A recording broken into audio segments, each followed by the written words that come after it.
Hello world, Alexandre Buckley here, and let's talk games. So, last week, Apple had a keynote where they announced a bunch of new products and also a few services. These are normally big, high-profile events. However, they have done something a little bit different this time, and they've given a bit more information on something that's going to change an industry, and for once, it is not hardware-related, which is kind of interesting. Now, I know what you're thinking. You're thinking this is about the TV service, or this is about their new sort of newspaper service, or any of that other stuff, or about the iCloud and all this other stuff that Apple does, all these new things with their services. The one that hasn't got a lot of attention recently, despite all the recent talks and all the press conferences, is Apple Arcade. And Apple Arcade looks like it could be something that could really shake up the gaming industry. Now, when I started this channel, one of the first things I did was look at mobile gaming to see how mobile gaming is, what it can do, and to be honest with you, mobile gaming's kind of a mess. It's pretty much what you think it is.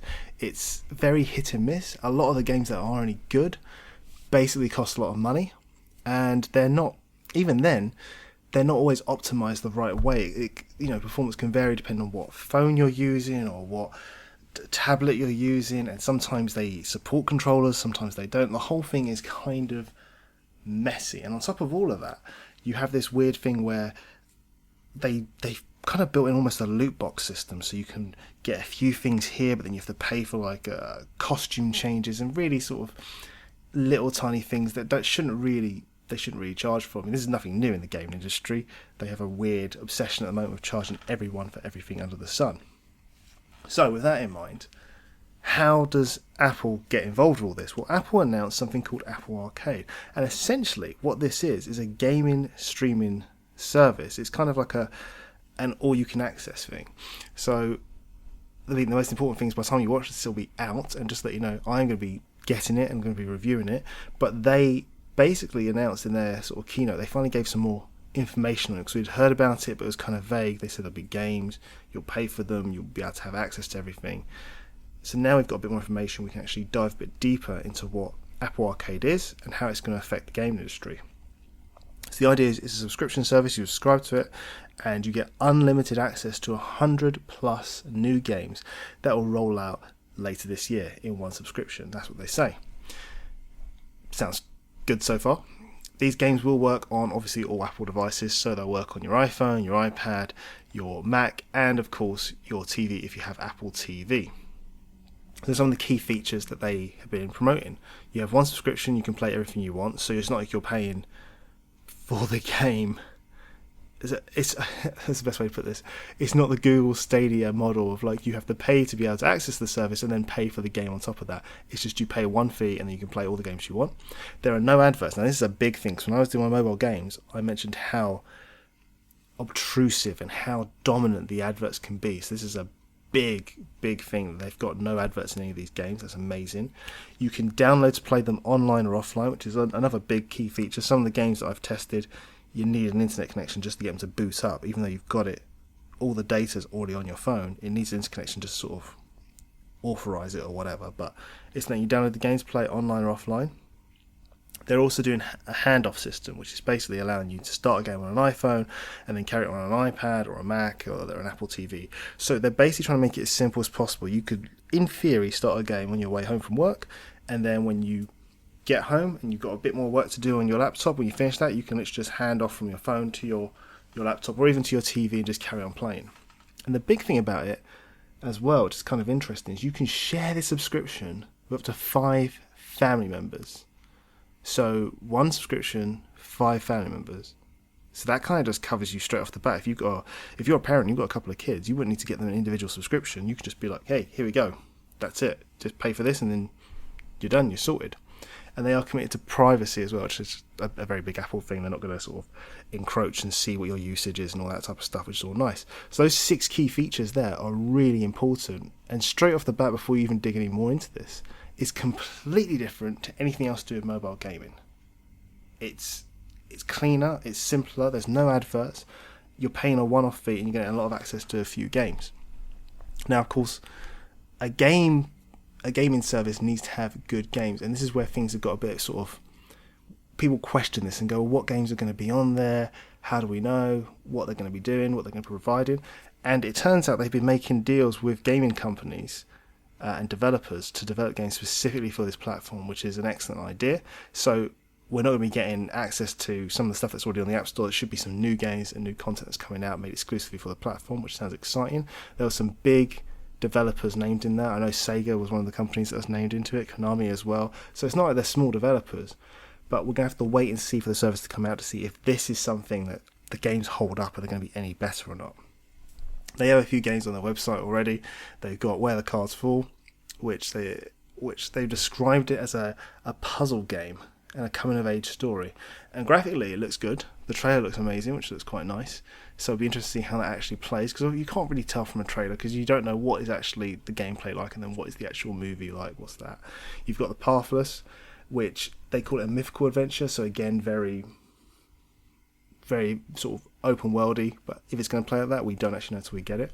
And of course, the thing I was quite interested in was Lego Brawls, because despite them being aimed at a younger audience, Lego games generally are quite good, and you can see the attention to care they put into them. So to get something like the Lego brand on there, that's a big hit for me.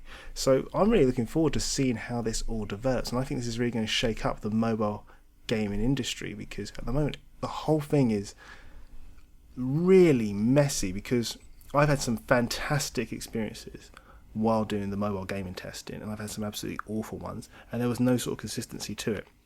And the thing that I think makes this even more interesting is iOS 13, because when that comes out, it will allow third-party controller support, and I'm going to be really interested in seeing how that links in with Apple Arcade, because what a lot of people thought is when that was sort of announced and sort of floated around as a feature in iOS 13, people thought, oh great, I can use my PS3 controller or my Xbox 360 controller or whatever, and pair that up to my phone, rather than buying these random third-party ones that you're not really sure if they're going to work or not. So once they said you can use your own controller, that negates the whole getting another controller off Amazon and hoping for the best. You actually have something you know that you've used before, that you're familiar with, and you know the quality of it is a good solid controller. You can pair that up with your phone or your tablet or whatever.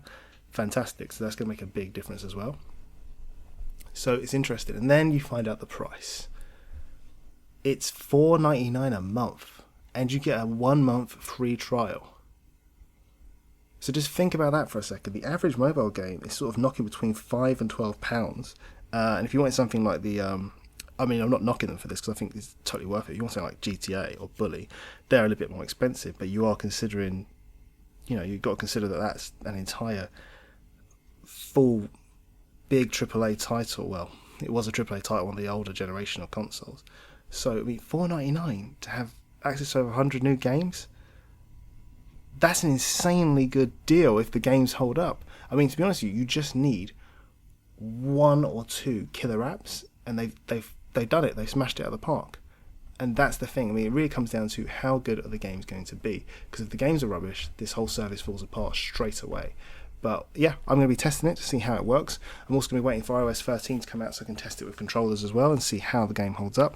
But I think this is going to shake up the gaming industry a lot, because if you can get mobile gaming to the point where it's just a nice streamlined thing, and the games are actually really good and they're really strong games and they're engaging, you're going to start to take a good portion of the marketplace there. Because until now, mobile gaming has been kind of a joke. I know it's big in other countries like in Japan and China and stuff like that, because they have a different sort of requirements for the games they like and stuff, but pretty much everywhere else it's kind of patchy. You kind of have to go by sort of reviews and check on who does what and see.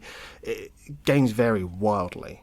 And for me, the thing I've always been interested in when I was really looking into the sort of mobile gaming world is I wanted to know, could you replace a console and could you have a good experience on a mobile device? Because our phones and our iPads and all this other type of stuff, our technology has gone so far that when you can run a AAA title from a previous generation on your phone, in your pocket, just think about that. I mean, to put it into context, it doesn't make a lot of, if you're a bit younger and you're thinking, oh, well, what's the big deal of being able to play Grand Theft Auto or Bully on your iPhone? Well, think of a game like, that's the PS2, right? Think of a game like, I don't know, The Last of Us on PS3.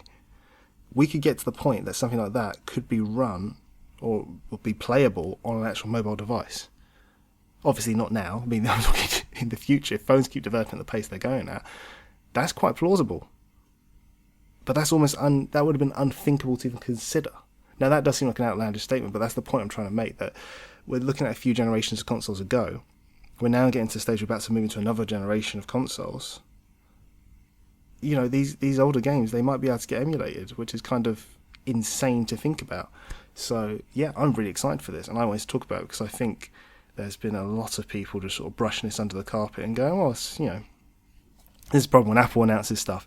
People get really excited about their phones, they get really excited about all this other stuff, but then they don't really look at everything else they're doing, which is why Apple TV's taken a lot of attention. But I think the service that you should be looking at, especially if you're a gamer, is Apple Arcade. So I'll be getting it, I'll be testing it, but let me know what you think in the comments, and let me know, would you be trying Apple Arcade out? Do you think it's going to make a difference to the gaming industry or not, or do you think this is just one of those things that's going to flop? Let me know, guys. But that's going to do it for this one. Hope you all have a great week, and I'll catch you on the next one. Peace.